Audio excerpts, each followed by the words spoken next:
so-called displaced persons of the last 2 decades who have carried abroad the provincialism and Philistinism of their Soviet homeland. The world of the gift being at present as much of a phantasm as most of my other worlds, I can speak of this book with a certain degree of detachment. It is the last novel I wrote, or ever shall write, in Russian. Its heroine is not Zina, but Russian literature. The plot of Chapter 1 centers in Fyodor's poems. Chapter 2 is a surge toward Pushkin in Fyodor's literary progress and contains his attempt to describe his father's zoological explorations. Chapter 3 shifts to Gogol, but its real hub is the love poem dedicated to Zina. Fyodor's book on Chernyshevsky, a spiral within a sonnet, takes care of Chapter 4. The last chapter combines all the preceding themes and adumbrates the book Fyodor dreams of writing someday, The Gift. I wonder how far the imagination of the reader will follow the young lovers after they have been dismissed. The participation of so many Russian muses within the orchestration of the novel makes its translation especially hard.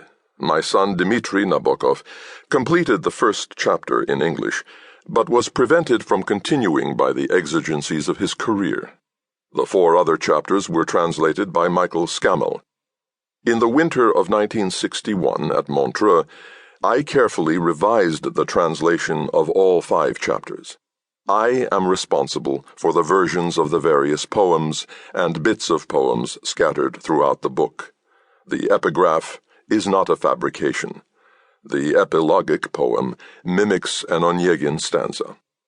Vladimir Nabokov, Montreux, March 28, 1962. An oak is a tree, a rose is a flower, a deer is an animal, a sparrow is a bird. Russia is our fatherland. Death is inevitable. P. Smirnovsky, A Textbook of Russian Grammar. Chapter 1.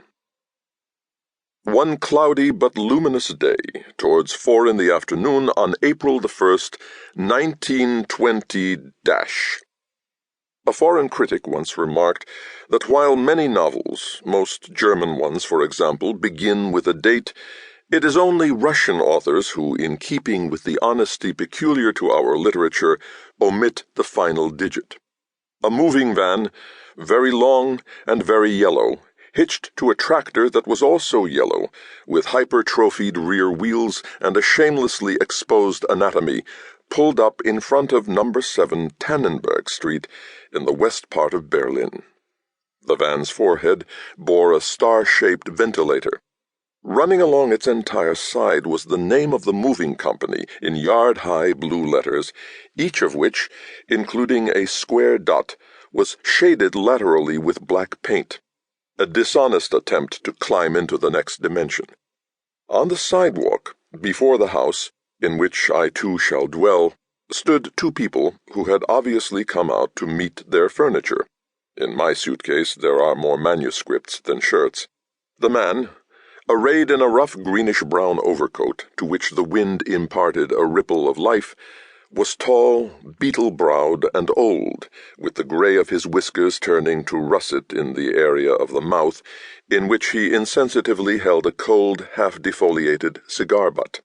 The woman, thick-set and no longer young, with bow legs and a rather attractive pseudo-Chinese face, wore an astrakhan jacket. The wind, having rounded her, brought a whiff of rather good but slightly stale perfume. They both stood motionless and watched fixedly, with such attentiveness that one might think they were about to be short-changed, as 3 red-necked husky fellows in blue aprons wrestled with their furniture. Some day, he thought, I must use such a scene to start a good, thick, old-fashioned novel. The fleeting thought was touched with a careless irony. An irony, however, that was quite unnecessary, because somebody within him, on his behalf, independently from him, had absorbed all this, recorded it, and filed it away. He himself had only moved in today, and now